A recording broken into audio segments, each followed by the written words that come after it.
بسم اللہ الرحمن الرحیم۔ اللہ اور انسان کے تمام دیکھنے اور سننے والوں کو السلام علیکم۔ حضرت موسیٰ علیہ السلام اللہ کے انتہائی برگزیدہ پیغمبر تھے۔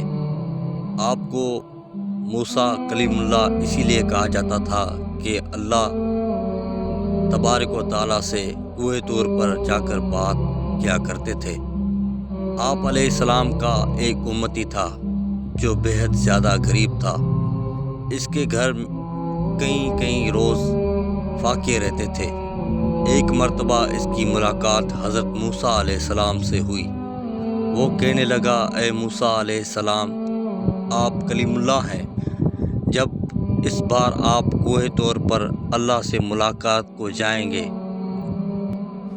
تو آپ میری طرف سے اللہ تعالیٰ کو عرض کریں کہ اے میرے آنے والی زندگی کا سارا رزق مجھے ایک ہی بار میں عطا کر دے تاکہ میں اچھی طرح زندگی گزار سکوں۔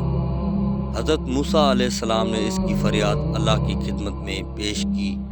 اللہ تعالی نے اس کی فریاد قبول فرما دی اور اس کو چند بھیڑ بکریاں اور کچھ مزید چیزیں عطا کر دی۔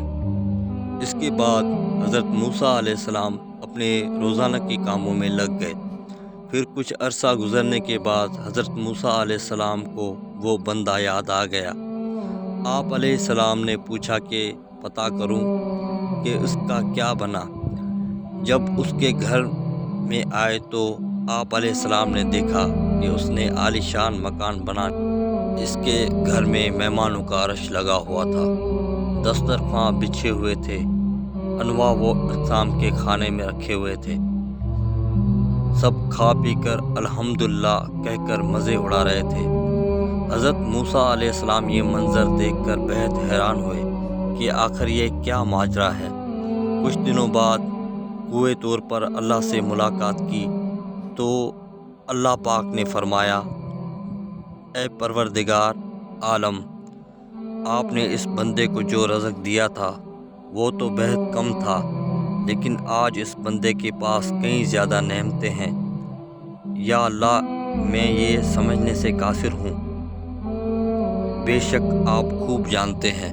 اللہ پاک نے فرمایا، اے موسیٰ، بے شک وہ اس رزق کو اپنی ذات پر استعمال کرتا تو اس کا رزق بس وہی تھا جو اس کو ہم نے دیا تھا۔ میرے اس بندے نے میرے ساتھ نفع کی تجارت کی۔ موسیٰ علیہ السلام نے فرمایا، اے میرے پروردگار، یہ نفع کی تجارت کیا ہوتی ہے؟ رب العالمین فرماتے ہیں، میرے بندے نے مہمانوں کو کھانا کھلایا اور میری راہ پہ خرچ کیا، اپنا قرض سمجھ لیا، غریبوں مسکینوں کے لیے دسترخوان بچھا دیے، اور میرا جو دسترخوان ہے وہ میری راہ میں 1 روپیہ خرچ کرتا ہے، میں اس کو 10 گنا زیادہ دیتا ہوں، کیونکہ مجھ سے تجارت میں اس کو نفع زیادہ ہوگا، اسی لیے اس کے پاس مال و دولت بے تحاشا ہو گیا۔ ہم سب کو اس واقعے سے کیا سبق ملتا ہے؟ اللہ پاک فرماتا ہے، اے میرے بندے، تو میری راہ میں 1 روپیہ خرچ کر، میں تجھ کو 10 گنا زیادہ دوں گا۔ لیکن ہمارا ایمان اور ٹوٹا پھوٹا یقین یہ ہے کہ ہم اللہ کی راہ میں دیتے سے کتراتے ہیں۔ جب کوئی سوالی ہم سے سوال کرتا ہے تو ہم اپنی جیب سے نوٹوں کے بجائے سکے تلاش کرتے ہیں۔ اللہ تعالی ہمیں اس کی باتوں کو سمجھنے کی توفیق عطا فرمائے۔